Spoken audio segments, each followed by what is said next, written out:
നമസ്കാരം. ലോകത്തിലെ ഏറ്റവും വലിയ ചരക്കു കപ്പലുകളിൽ ഒന്നായ MSC ഐറിന വിഴിഞ്ഞത്ത് നങ്കൂരമിടുമ്പോൾ ആവേശത്തിനൊപ്പം നിരാശയുമുണ്ട് എന്ന് പറയാം. ക്രൂ ചേഞ്ച് നടത്തുന്നതിനുള്ള അനുമതി നൽകുന്ന ഇമിഗ്രേഷൻ ചെക്ക് പോസ്റ്റ് സംവിധാനം വിഴിഞ്ഞം അന്താരാഷ്ട്ര തുറമുഖത്തിന് ഇല്ലെന്ന വസ്തുത പുറം ലോകത്ത് എത്തിക്കുകയാണ് ഈ സംഭവം. ഇമിഗ്രേഷൻ ചെക്ക് പോസ്റ്റ് സംവിധാനം ഇല്ലാത്തതിനാൽ എഞ്ചിൻ ഓഫാക്കി കടലിൽ കപ്പൽ ഡ്രിഫ്റ്റ് ഒഴുകി നടക്കുമ്പോൾ ചെയ്യുന്നത് കപ്പിത്താനും മറ്റ് ജീവനക്കാരും കപ്പലിൽ തന്നെ തുടരേണ്ട അവസ്ഥയാണ് ഇതുണ്ടാകുന്നത്. പൂർണ്ണ തുറമുഖമായി മാറണമെങ്കിൽ ഇത്തരം സംവിധാനങ്ങൾ കൂടി വേണം. വിഴിഞ്ഞം തുറമുഖത്തെ ടൂറിസം അധിഷ്ഠിതമാക്കി മാറ്റുന്നതിനും ഇമിഗ്രേഷൻ ചെക്ക് പോസ്റ്റ് സംവിധാനം അനിവാര്യമാണ്. തുറമുഖത്തിലെ സുരക്ഷാ സൗകര്യങ്ങൾ, പ്രവേശന നിയന്ത്രണം, അടിസ്ഥാന സൗകര്യങ്ങൾ, industrial safety development council certificate തുടങ്ങിയിട്ടുള്ള വിവിധ ഘടകങ്ങൾ തന്നെ പരിശോധിച്ചാണ് ഇമിഗ്രേഷൻ ചെക്ക് പോസ്റ്റ് അതായത് ICP സ്റ്റേറ്റസ് അനുമതി ലഭിക്കുക. വിഴിഞ്ഞം പഴയ തുറമുഖത്തിന് കോവിഡ് കാലത്ത് 2020 മുതൽ 2022 വരെ ഇവിടെ താൽക്കാലികമായി ക്രൂ ചേഞ്ച് നടത്താനായി കേന്ദ്ര ആഭ്യന്തര മന്ത്രാലയം ഉത്തരവിറക്കിയിരുന്നു.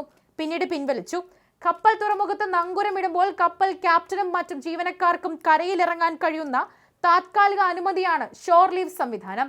രാവിലെ മുതൽ വൈകിട്ട് വരെയാണ് ഇതിന്റെ സമയം. അടിയന്തര ആവശ്യങ്ങൾക്കാണ് ഇത് ഉപയോഗിക്കുന്നത്. എന്നാൽ ഇമിഗ്രേഷൻ ചെക്ക് പോസ്റ്റ് സംവിധാനം ഇല്ലാത്തത് കൊണ്ട് ആർക്കും വിഴിഞ്ഞത്ത് ഇറങ്ങാൻ കഴിയുന്നില്ല. ക്യാപ്റ്റൻ വില്ലി ആന്റണിക്ക് ജീവിതത്തിലെ അപൂർവ നിമിഷം സമ്മാനിച്ച ദിവസമാണ് തിങ്കളാഴ്ച. ലോകത്തെ ഏറ്റവും വലിയ ചരക്ക് കപ്പലുമായി വിഴിഞ്ഞത്തെത്തിയത് വില്ലിയാണ്. MSC ഐറിനയുടെ ക്യാപ്റ്റനാണ്. ബർത്തിലെത്തിയപ്പോൾ തന്നെ അഭിനന്ദന പ്രവാഹമായി. വിഴിഞ്ഞം ഇന്റർനാഷണൽ സീപോർട്ട് ലിമിറ്റഡ് MD ദിവ്യ S അയ്യരുടെ നേതൃത്വത്തിൽ സ്വീകരണം നൽകി.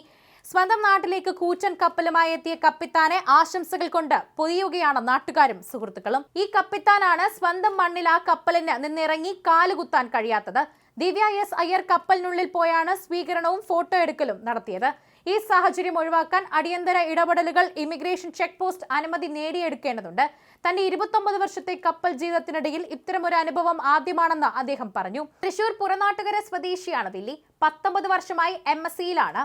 2023 ഐറിനയുടെ ആദ്യ ഓട്ടത്തിൽ ക്യാപ്റ്റനായിരുന്നു. തുടർന്ന് 2 മാസം മുൻപാണ് വീണ്ടും ഐറിനയിൽ എത്തിയത്.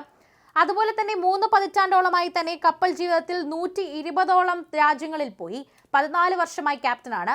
വിഴിഞ്ഞം കൂടുതൽ ഉയരങ്ങളിൽ എത്തുമെന്നതിൽ അദ്ദേഹത്തിന് സംശയമില്ല എന്ന് പറയുന്നു.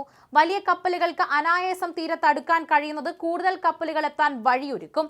അന്താരാഷ്ട്ര കപ്പൽ ചാലിൽ കുറഞ്ഞ സമയത്തിനകം തുറമുഖത്ത് എത്തുകയും ചരക്ക് കൈമാറി വീണ്ടും യാത്ര തുടരുകയും ചെയ്യാൻ സാധിക്കും.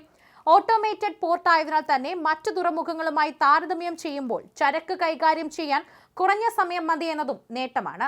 ഭാര്യ ഹിൽഡയ്ക്കും 9ാം ക്ലാസ്സുകാരൻ ബെൻഹയിലുമൊപ്പം തൃശൂരിൽ തന്നെയാണ് സ്ഥിരതാമസം. അച്ഛൻ പാലക്കാരൻ ആന്റണി മറൈൻ സർവേയർ ആയിരുന്നു.